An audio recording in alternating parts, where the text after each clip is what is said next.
Welcome to episode 213 of the Disorganized Wizards Club podcast. My name is Alex. I'm joined, as always, by Cam. How's it going? I'm pretty good. It's just the two of us again this week. We're a pair of Ottawa-based players that play just about anything and everything we can qualify for. We talk about decks, tournament stories, just about anything to help you and ourselves get better at Magic. Hey man, a pair is also a group. This is recorded in one of the greatest love songs ever written and sung.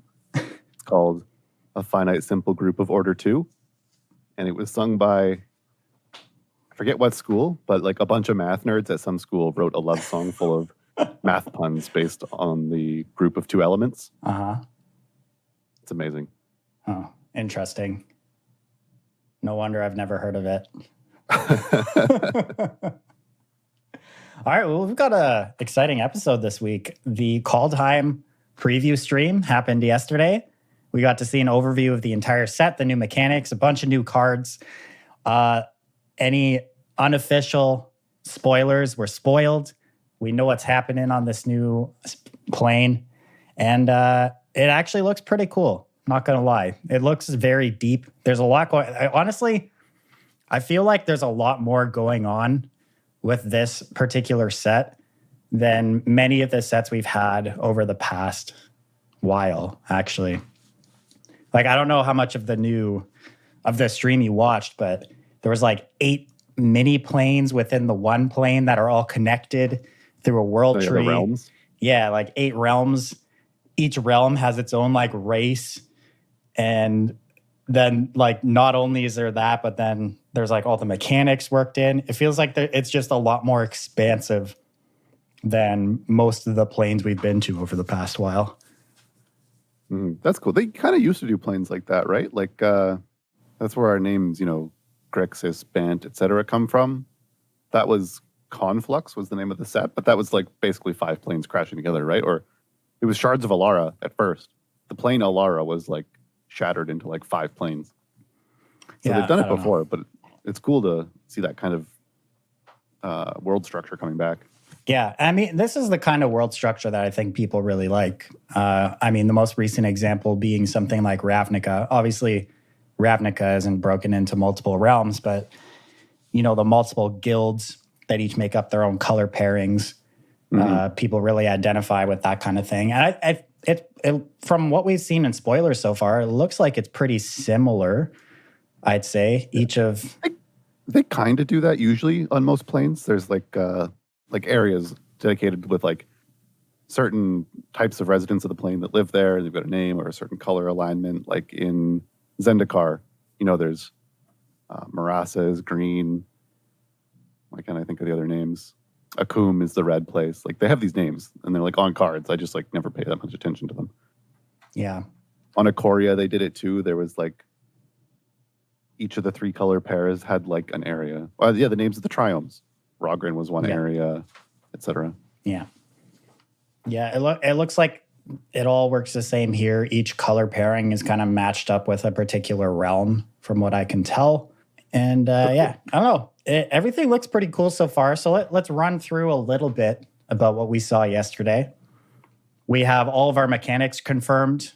Varkell and Boast are the 2 new mechanics for Kaldheim. Returning mechanics, we have Snow and we have Sagas. And double face cards. And double face cards, yeah, of course. Can't forget about those. Quick overview of the new mechanics. Varkell, it's just morph for spells, right? That's all it is? Yeah, basically. This is as close to setting a trap card in Magic as you'll ever get. That's what these are. That's true. These are Yu-Gi-Oh! Trap cards. Yeah, basically. They can be anything. There's Varkell on creatures. There's Varkell on instants, sorceries. I don't know if we've seen Varkell on other card types, but probably. They probably will do it. But yeah, so basically at any time during your turn, so at instant speed during your turn, you can pay 2 and put a card with Varkell face down in exile, so you can lay your trap. And then they have a discounted cost, which you can then, at normal timing restrictions based on the card's type, pay its discounted Varkell cost to cast it. Yeah, obviously, draws a lot of comparisons to something like Morph. Obviously, morph was only on creatures, so now we can do this sort of morphish ability with instants and sorceries. I don't know. I actually didn't see the morph comparison until you mentioned it, because it feels like morph feels modal to me. Because like if I want, I can just use it as a 2/2 and never flip it up. Yeah. But these, I can't like pay 2 and get something from it. I'm like paying 2 so that I can pay less later. And Yeah. so it feels kind of like a financing agreement with the Bank of Mana, you know, like 2 easy payments. Nice. That's a good one. Yeah. Rather than a modal option. Yeah, and of course, morphed cards you could interact with when they were face down. These ones you can't, from what I can tell, because they just go into exile, right, and they sit there. Well, actually, Stelly, in formats like Modern, there are Eldrazi that can process things out of exile. So. Okay. Okay. Yeah. In Standard, I don't think there's anything you can do about these. Yeah. So let's read a Foretell card. We have Behold the Multiverse. For its normal cost, it's 4 mana blue instant, costs a blue and 3. It reads Scry 2, then draw 2 cards. And it has Foretell for a blue 1. That's it. So this is just another version of something like Glimmer of Genius, except you can basically get it for a discounted cost. You can spread its 4 mana cost across multiple turns. I think this card's going to be really good. Yeah, I mean, it's flexible. I mean, already just like a 4 mana Scry 2, Draw 2 has been playable in Standard. So, like, it already is competitive there. And then the flexibility from the Foretell probably could push it over the edge. I mean, hard to say, like, what ends up seeing play, but, like, it's definitely a contender. And it sort of fits the pattern that I've seen on most Foretell cards, where the 2 cost to Foretell and then the cost to cast it out of exile ends up being the same amount of mana. What I really like about this card for control decks in particular is that it allows you to not only cast this card on turn 4, but also still hold up your 2 mana counterspell.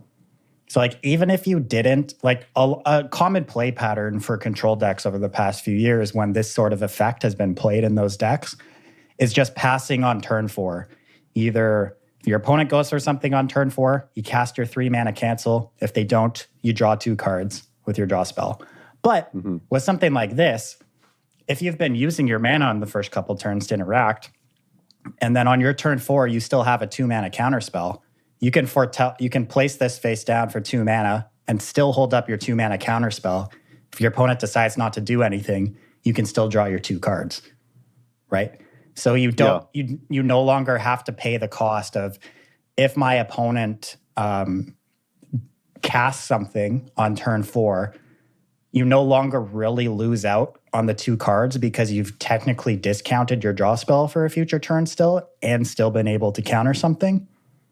Mm-hmm. So yeah, that's super nice that it gives. Yeah, I didn't even think of that. That's a prime example of how powerful Foretell can be. Mm-hmm. Yeah, because like I assume, like with how Standard exists right now, like you have to be interacting on those early turns, and I don't imagine that's going to change with this new set. A lot of the really powerful cards still exist, and like obviously nothing's rotating, so you're still going to be casting your 2 mana spells on turn 1, interacting early. But I really like the turn 4 play pattern that this card's going to create for control for exactly the reasons I said. Mm-hmm. I guess there's one minor detail of Foretell that we didn't mention. If you foretell a card, you can't cast it until a later turn. But for most of them, the foretell cost is either like the foretell and casting it is either the same or I think 1 more mana from what we've seen so far. So if you were just going to cast it on that turn, it doesn't make sense to foretell it anyway. So I don't think that's much of a restriction. But yeah, exactly. Yeah, if you foretell something on your main phase, you can't cast it for its foretell cost in your second main phase of the same turn. But yeah, like you already said, the total cost of foretelling something is that from all the cards we've seen is the exact same as just casting the card for its normal mana cost. So I don't really see why you would foretell something and then want to cast it in the same turn. But yeah, I don't think you would. There's one sort of unofficial spoiler, Battle Mammoth, which is just a picture on Mythic Spoiler at the moment, which has total cost 5 but foretells for 2 and then 4. So it costs 1 more mana, but if you take off an early turn, you can curve out a bit sooner. Yeah. So that's kind of an interesting play pattern as well. Yeah, so that's foretell. Pretty cool mechanic. Interested to see what kind of cards we get. There's some ones that already I think are going to be pretty good for constructed. So excited to see what else we get here. Moving on to the next new mechanic, we have Boast. So Boast is the best mechanic there's ever been. Boast is kind of a take on an old mechanic we've seen before, which was Raid, which is an extra ability you get if a creature is attacked this turn. But Boast, from the card we've seen so far, is tied to an extra mana cost after you've attacked with the creature. So I'll read a card just so people can kind of get the idea of what Boast is. This is Varkell, Bloodsky Sire. It's a 3-mana 2/3 legendary creature demon rogue. Costs a black and 2. It has Death Touch and Boast. It boasts for a black mana and 1 mana, 2 mana total. Target player searches their library for a card, then shuffles their library and puts that card on top of it. Activate this ability only if this creature attacked this turn and only once each turn. So that's basically Boast. If you attack with the creature that has Boast on it, you can pay an extra mana cost and get an extra ability. I really like this mechanic because there's some inherent risk with attacking with a creature. And so there's going to be game situations where perhaps you suicide attack with the creature because you need the Boast or things like this. Sort of, they're very powerful, like extra ability. Like the Boast is basically casting a spell. So anytime you activate it, it's sort of like some pseudo card advantage or actual card advantage. But yeah, there's some work you have to do to be able to achieve it safely. So I like this mechanic. Yeah, it's a really cool mechanic. This card in particular too has it's a little bit scary. It seems pretty good. It has a very relevant creature type in Rogue, and tutoring for something like any card and putting it on top of your deck is a very, very powerful ability. I mean, obviously, 3-mana 2/3 isn't fantastic stats. Death Touch does, something for making... Death Touch saved a lot of that. Yeah, like it's a pretty safe attacker. So most likely you're going to be able to get a Boast activation out of it. Mm-hmm. And like if this sees its way into the Rogues deck in Standard, it's just going to lead to so many mind games, right? Like you attack with this thing, you Boast, you put some card on top, and then next turn you just like serve with your team.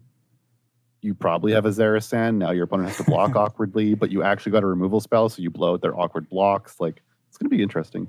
Yeah, like obviously having to have this creature survive an entire turn and then being able to attack with it is a pretty big drawback. But that's true. The ability you get from boasting this thing is pretty damn good. And I mean, we've seen road decks kind of evolve since Battle for Zendikar came out, where they started pretty heavy on the 3-drop slot. We saw cards like Nighthawk Scavenger, Brazen Boar were pretty heavily played, and those cards sort of disappeared in favor of the Lurrus versions of the deck. And then we've seen the rogue decks more recently kind of move back towards the bigger build, bringing back Zerasan, some Brazen Borrowers. So I don't really know if this card fits very well into how the deck is particularly set up at the moment, to be honest. It doesn't really fit in the evasive, like, tempo game plan. That's true. I could also see, so while setting up your draw steps is a powerful effect, and I guess you could kind of think of this like a very powerful scry. It might just be that in like early turns or even turn like, 4, 5, 6 of a game, you don't have 2 spare mana laying around to like improve your draw step. So who knows? Mm-hmm. Yeah, I wonder if there's other versions of like a black mid-range deck that would just want this sort of ability. And, we're kind of overlooking that and just kind of focusing a little too much on its rogue creature type and seeing how it would fit in there. Because this seems like just a decent black mid-range card to me as well. Yeah, maybe like Maybe this could go in some like 80 card Doom Foretold Yorion decks, just so you can put a Doom Foretold on top or put a Yorion on top, because those decks already kind of suffer from some consistency issues. Mm-hmm. Yeah, my only concern with that is you really just want to be playing as many ETB permanents in a deck like that, and this one obviously doesn't fit that mold there. That's true. But I'm thinking maybe just like Rakdos midrange or something like that could probably want something like this. Go search out a Croxa or, something like that. I don't know. We'll see. We'll see. I think this card definitely has potential. And it might actually surprise us with the amount of play it sees. The two things that I notice about these new mechanics, Foretell and Boast, and the reason why I like them so much and feel like they'll be very good mechanics to play with, is that they are both mana management mechanics. Like Foretell allows you to decide how you're going to invest your mana. It's kind of like a tempo game plan with resources, like how am I going to line this all up? While as Boast gives you mana sinks that you can, like it gives you options for how to spend your mana. Mm-hmm. And these types of play patterns where you give people options with what to do with their resources and they then have to maximize those is what makes good gameplay. And I like this change from just giving players overwhelming amounts of mana like we've seen over the past few years to giving them overwhelming options to use their limited amount of mana. I think that second one leads to much better gameplay. And so I'm happy that these mechanics are options for mana instead of just mana mechanics. Yeah, I agree.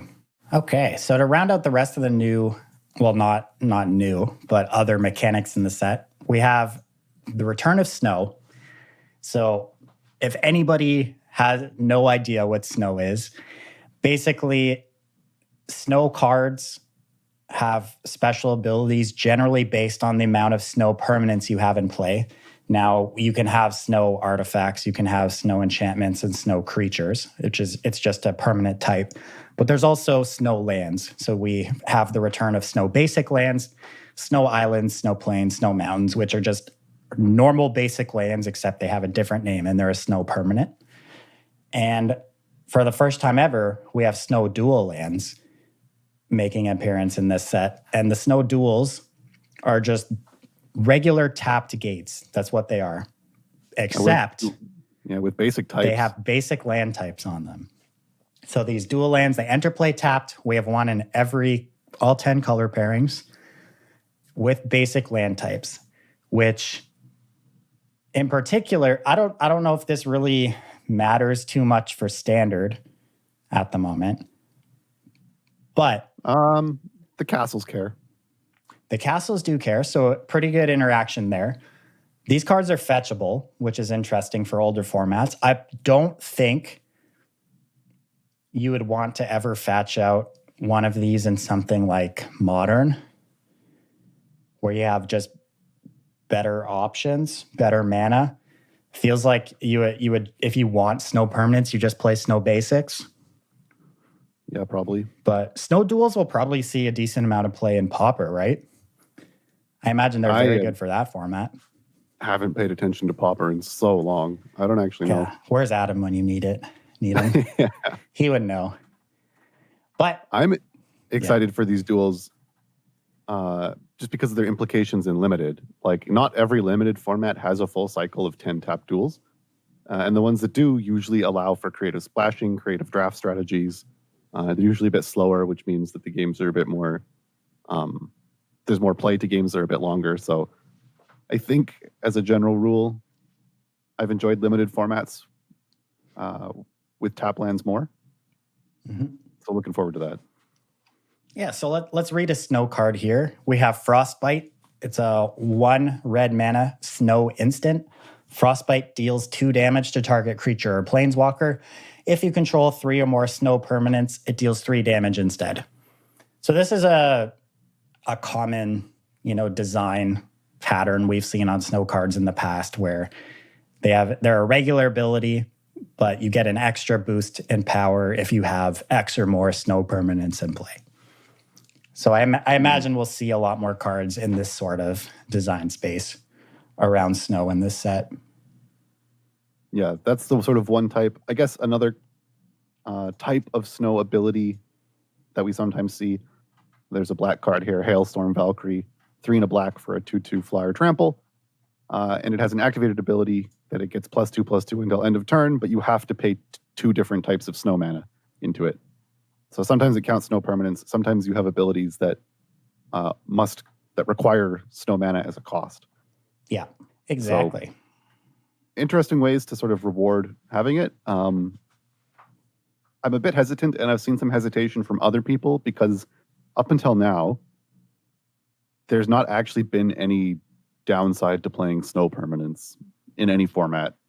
And so technically that puts a downside on normal basics. Like if you're going to play Legacy, even if you have no snow cards, you should play all snow basics so that your opponent doesn't know that, because there's no punishment for doing so.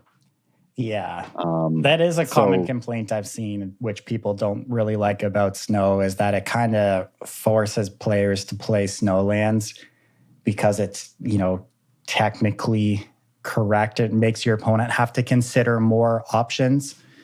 Mm-hmm. So what I would like to see, we haven't seen any spoiled yet, but I would like there to be some sort of hate, some sort of downside for playing snow permanents that your opponents can exploit. Some card that punishes you for relying on snow too much. I know I was about to say they don't like printing hate cards, but they printed some pretty strong color hate in the last few sets. So I would like something like that, so that committing to snow is an actual choice. Yeah. And that it's not just sort of a baseline that everyone does, and for some decks it's beneficial. I agree with you. I haven't thought about it that way, but that would be cool to see. Because there are costs to committing to anything else in Magic.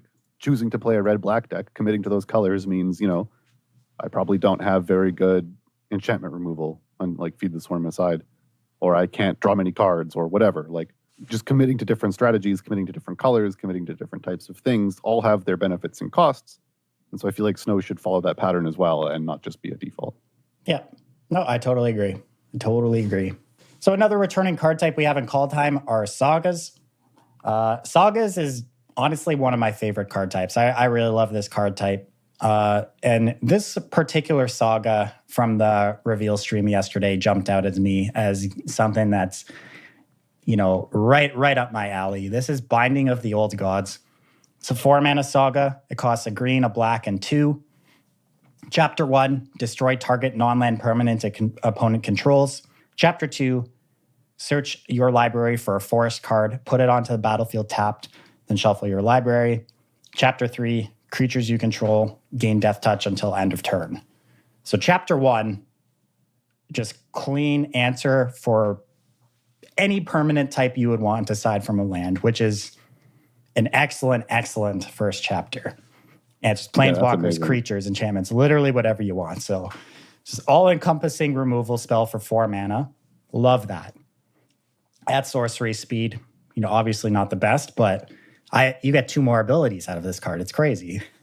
If it was 4 mana instant, destroy non-land permanent, that'd be nuts. That'd be the best 4 mana spell we've seen in a while. Yep. No, for sure. This is quite strong.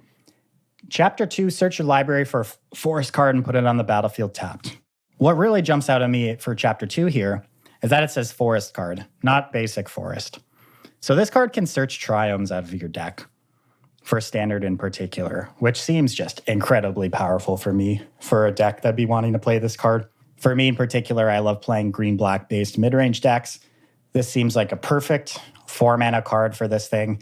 And ramping into, a 6-mana Planeswalker for an earlier turn seems pretty good. Ramping up into maybe an Ugin later seems pretty good.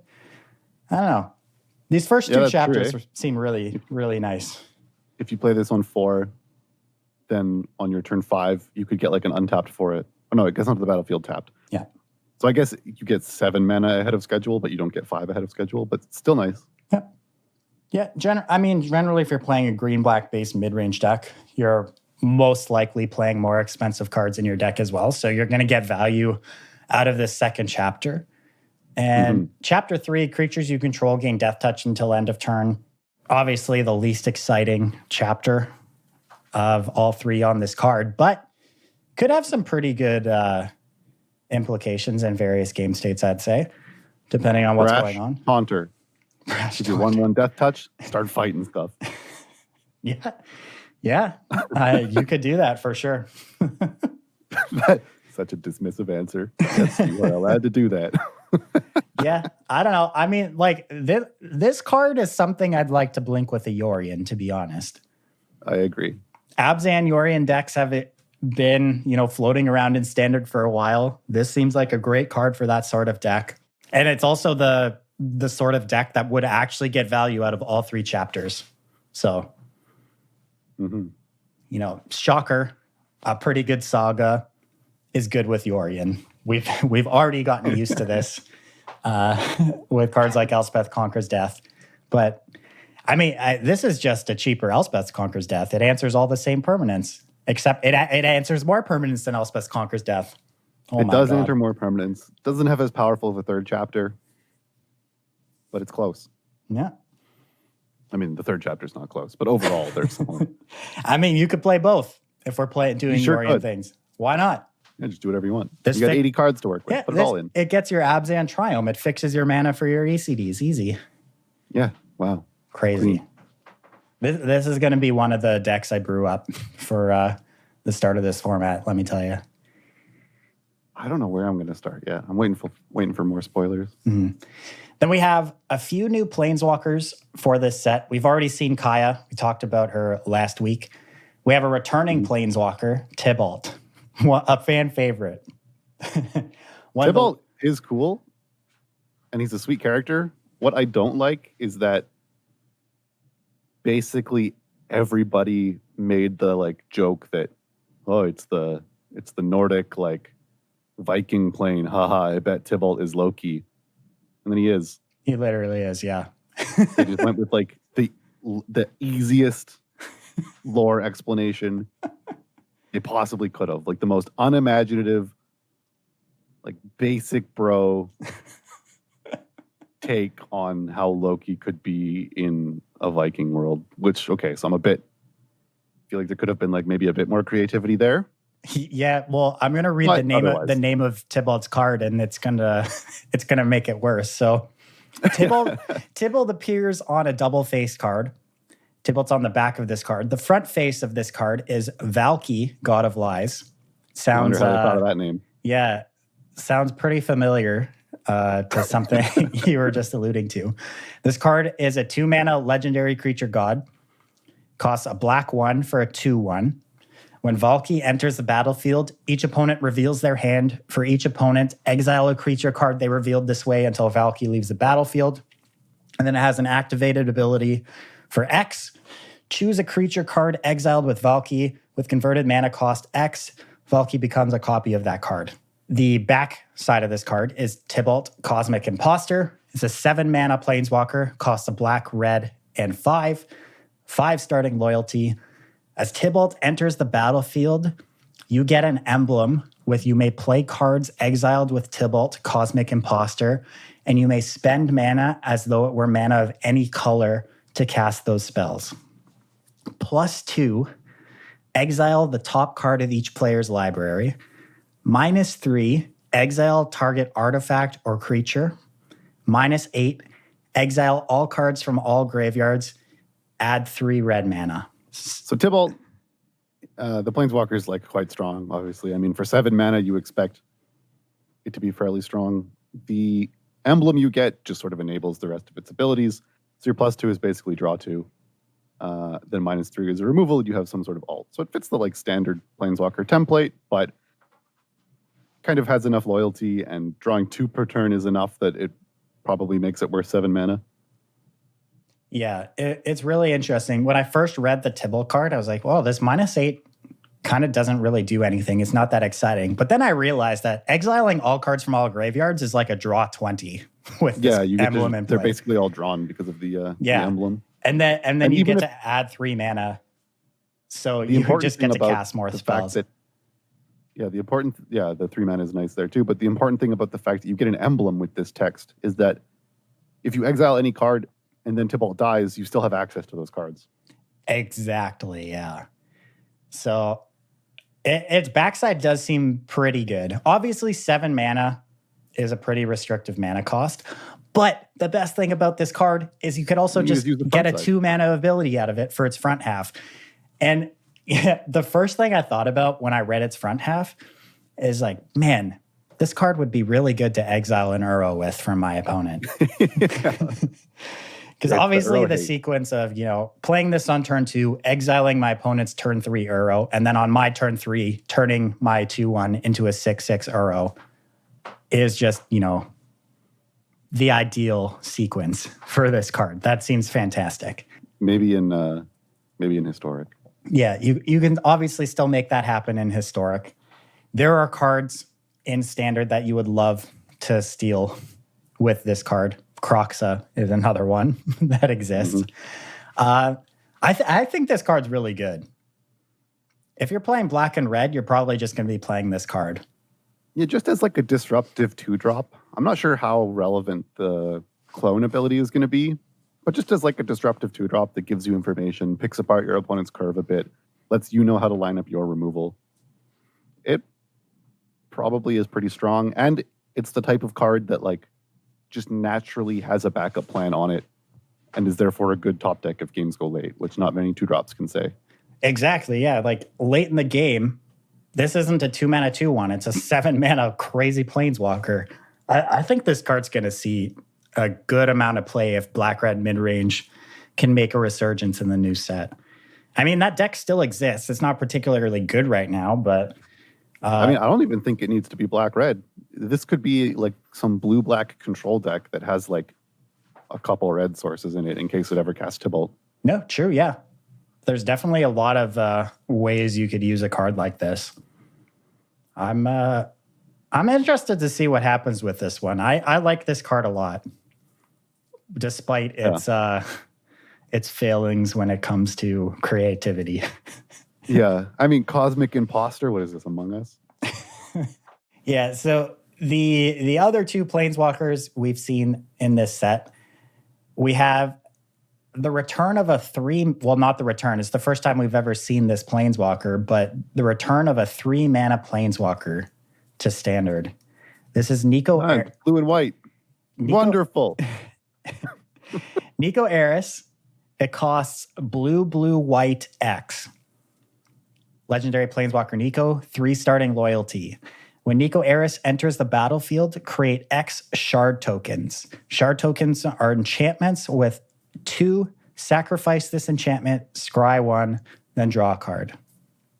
+1. Up to 1 target creature you control can't be blocked this turn. Whenever that creature deals damage this turn, return it to its owner's hand. -1. Nico Eris deals 2 damage to target tapped creature for each card you've drawn this turn. And -1, create a shard token. This doesn't seem like a blue-white control Planeswalker to me. This seems like a blue-white Baron, Tolarian Archmage, Thassa Deep Dwelling kind of Planeswalker. The +1 definitely feels like that, yeah. The ability to reset your creatures to reuse their ETBs. Because otherwise, in a control deck, the plus kind of does nothing. The minuses are interesting. Like the shards play well with the first -1, allowing you to get 4 damage or more. Making more shards is sort of nice. It's interesting. I feel like this Planeswalker doesn't feel that, like, if you're not getting many shard tokens out of it, the rest of its abilities feel kind of mopey. Like you'll have to do a bunch of work to somehow power up its removal. The plus means you still need like supporting cards that it's good with. So my first instinct is that if this sees play, it takes the like a Gadwick type slot as a card that you can play early if you need to, but is sort of like a big X draw spell for if you top deck it late. I mean, I would love to play this with Gadwick just because. I mean, I would love to plus this on a Gadwick, then pick it back up and draw a bunch of cards again. True. Right? That obviously, like I already mentioned in Baron. Baron seems fantastic with this card. Bounce a creature, +1 on it, attack, pick it back up, bounce a creature again, future turns. That seems pretty good. Could play pretty well with another highly played 3 mana white card, Skyclave Apparition, giving your opponent, their tokens, but you're getting an extra removal spell. I don't know. Of course, it's a 3-mana Planeswalker that scales incredibly well into the late game. Mm-hmm. Shard tokens give you a ton of card advantage for the late game as well. This card seems really good to me. I wonder if this actually is going to see play in like, because Theros is still around, and this makes potentially a lot of enchantments. So I wonder if we're going to see it alongside some Constellation. If you have that Archon. Yeah. The 4-mana one. Archon of Sun's Grace. Yeah. Yeah, you just get like a bunch of 2/2s. Yeah. Dude, yeah. Hell yeah. Archon of Sun's Grace seems exceptional with this card as well, yeah. So yeah, there's interesting like overlaps and mechanics here. This card is definitely going to have a home in Standard. There is no way it doesn't. I don't know. It's just, I feel like I want to agree, but I can't see what the home is yet because it's like kind of unique. And I just told you what the home is. Blue-white creature mid-range. Yeah, but we've been thinking about this for like 10 minutes.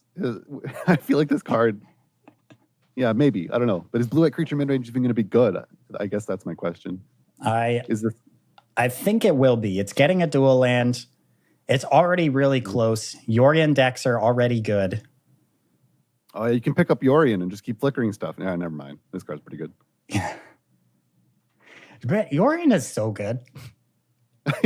It's literally like, I feel like so many cards we read, we're like, wow, this card's really good with Yorion. Yorion is just good with everything. It's insane. I'm curious why. All right, so I just Googled these to make sure I wasn't insane. Clue tokens are just pay 2 sack. Shard tokens are pay 2 sack. But food is pay 2 tap sack. What's the difference? Why does it matter? How did they decide? I thought that it was going to be all artifacts have a tap ability. You have to like pay tap and sack in case you like, I don't know, use them for improvise or something. But they don't. Clues don't have a tap cost. Maybe the purpose was because clues existed in Standard alongside improvise. So they designed them with the intention of you being able to use them for improvise and still activate them. But like, why does it matter that you have to tap food? When else are they getting tapped? I don't know. Watsy, please explain. Maybe it had to do with considerations for older formats, like not creating too many cards that would work too well with old abilities like that. I don't know. What I'm really confused about, like, enchantments not having a tap seems fine, because as far as like real non-token things go, I don't think I've ever seen an enchantment with a tap ability. They'll just have mana sinks or static abilities. Mm-hmm. So I just assumed that artifact tokens would have a tap and enchantment ones wouldn't. But the difference between clues and food has really thrown me for a loop. I'm sure there's something that's glaringly obvious that we're just not considering. Yeah, maybe. I don't know. If anyone knows, please tell me. It's going to haunt me. We'll probably figure it out in like 5 days or something. All right. The last new Planeswalker from this set, Varkell. 4-mana Planeswalker, costs green 2. Legendary Planeswalker Tyver, starts with 3 starting loyalty. Static ability. Elves you control have tap, add a black mana. I already hate it. Yeah, yuck. Static mana ability. This is exactly what I was just saying I was glad was gone. +1. Put a +1/+1 counter on up to 1 target elf. Untap it. It gains death touch until end of turn. Hate it. Untapping mana dorks. Boo. 0. Create a 1/1 green elf warrior creature token. That's fine. At least it's not a 2/2 knight. But it makes black mana. -6. You get an emblem with whenever you cast an elf spell, it gains haste until end of turn and you draw 2 cards. This card, you heard it here first. This card is going to make elves very, very good in Historic. It definitely has the potential to. It's kind of doing like more of what elves in Historic is already doing. So it's not like rounding out the game plan that much, but it is very powerful. Gets you to your Crater Hoof Behemoths a lot faster. Yeah, that's true. The problem, like, you kind of want to have a lot of untapped creatures though when you Crater Hoof, right? Yep. So using all your elves as dorks to do that is, but I mean, yeah, it's a permanent type that spits out elves that grows elves. Like, if there's ever a board stall, this will just take over. Yeah. Card definitely powerful. Yeah, and I'm not stoked about that emblem really snowballs out of control, right? Super quick. That's true. Especially if this thing like stays in play after you emblem. Like every elf you cast draws 2 cards and taps for mana immediately, so you can just continue on with your chain. Oh yeah, I didn't even think of that. You just pop off. Yeah, there are elves in Kaldheim. We've seen a couple spoiled so far. I don't know if there's enough in Standard for it to be a viable archetype. Like, are there elves already in Standard? Let me check. Do a quick Scryfall search. Yeah, because like generally, like the Rogues deck came together over a couple sets. I don't know if just one set of elves is going to be enough to make it work. Looks like there are 0 elves in Standard. 0 elves in Standard, yeah. So, and also like elves decks don't really work unless you have 1 mana creatures, right? Mm-hmm. So obviously those don't exist in Standard and probably never will again. But they exist in Historic. So I would definitely look to that format for this card to hit. This could be one that sort of sleeps for a bit in Standard. Yeah, I mean, of course, if we see more elves come in like the core set next year or we're a few sets down the road, this could be we're going to Magic Wizard School. There's probably elves there. We're going to a D&D set. Definitely elves there. Yeah, so like I said, I think this card will immediately hit in Historic and will be pretty good. But when it comes to Standard, we're going to have to wait on this one for sure. Yeah, that makes sense to me. All right, and perhaps the most exciting spoiler from the other day. If you waited until the very, very end of the stream, you got to see a Phyrexian, Vorinclex, Monstrous Raider, 6 mana, 6/6, costs green, 4. Legendary creature, Phyrexian Praetor, has trample haste. If you would put 1 or more counters on a permanent or player, put twice that many of each of those kinds of counters on that permanent or player instead. If an opponent would put 1 or more counters on a permanent or player, put half that many of each of those kind of counters on that permanent or player instead, rounded down. So, hey, this plays pretty well with Infect, right? So there is at least 1 Phyrexian on Kaldheim. I honestly, maybe it's the only one. Who knows? I'm not sure. But I think they said, okay, I don't know if they said it. Someone told me that they said it was the only one. And so the speculation is that future sets are each going to have a different Praetor. And it's like the Phyrexian expansion into the multiverse. Yeah, like from what I've seen from the story is Kaya is on the plane and she's been paid to hunt down Vorinclex. So I don't know. So he might be the only one here. I don't know how he got here. I don't know. Like, are Phyrexians able to travel by themselves to other planes of existence? I don't think so. Every time I've heard of them traveling, it's been like some planeswalker who like opens some portal or something. But I mean, they're on like a mecha technologically advanced meat planet, right? Maybe they invented a portal. Yeah, who knows? Regardless, a Phyrexian is back. We have him here. 6 mana Trample Haster is a pretty fast guy. Obviously, 6 mana is pretty restrictive here. I don't know if its counters text is going to be that relevant for anything outside of Commander. So I don't really expect this card to see much play in Standard or Historic, but I could be surprised. Who knows? Yeah, definitely feels like the oddball Gear Hulks that never saw play. Yeah. This card is a pretty good curve topper if you're playing Planeswalkers in your deck. Because if you have a Planeswalker in play, you get to play this thing, and then you automatically get to, multiply the amount of counters on a plus immediately. That's so true. That seems pretty good. I just don't really know how many decks want a 6 mana, 6/6 Trample Haster that are green, where you could just be playing something like Embercleave or the Great Henge. I don't know. I could be wrong, but I'm having a hard time imagining this card fitting in. Definitely don't play it with 9 lives. That's an on-bow. Yeah, don't do that. Yeah, and like with all its counter synergies, usually the counters decks, those decks are filled with 1, 2, and 3 mana creatures. They don't really ever go up this high. So, yeah. This one, I'm not expecting to see much play. Yeah, that makes sense. Still kind of cool, though. We'll see if there's more Phyrexians on this plane or if it's the only one. Kind of interesting to just have one. If that's true, we'll see. I don't know. Makes me wonder when the next ones are going to show up.